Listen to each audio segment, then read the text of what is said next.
Šiandien atvažiavau 25 dieną spalio. Eugenijaus savo brolio neradau. Pasižiūrėkite. Lova tuščia. Eugenijų turėjo būti iki 29 dienos. Tačiau Eugenijų slaugos direktorius tyčia man neperspėjus, man nieko nesakant, mano brolį išvežė ir aš net nežinau kur. O kadangi pas direktorių aš kreipiausi, sakau, pasakykite, kur yra mano brolis Eugenijus, direktorius su manim nekalba. Jis tiesiog palatoje sako, uždaryk duris, aš kalbuosi su ligoniu. Tačiau aš jo palauksiu ir dar kartą klausiu, kur mano brolį išvežė be mano žinios, man neperspėjus ir man nesakant. Taip žiauriai pasielgė slaugos direktorius, skyriaus direktorius. Jisai mano brolį išvežė neaišku kur ir manęs neperspėjo. Tai yra labai žiauru, labai žiauriai pasielgė slaugos direktorius. Dabar aš pas jį vėl eisiu ir klausiu, kur mano brolis.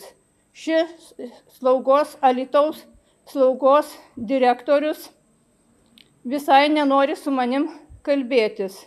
Jis yra pats žiauriausias Lietuvos, taip pat Alytaus poliklinikos direktorius.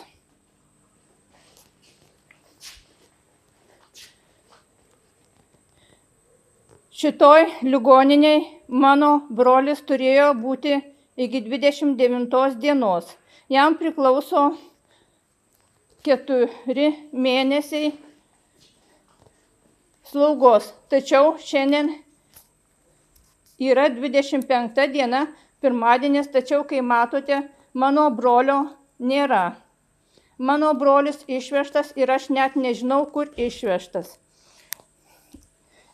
Ir man neperspėjo ir man slaugos direktorius nesako, kur yra išvežtas brolis. Tačiau tikrai žurnalistai šį mano brolį išsiaiškins, kur tyčia išvežė man nežinant.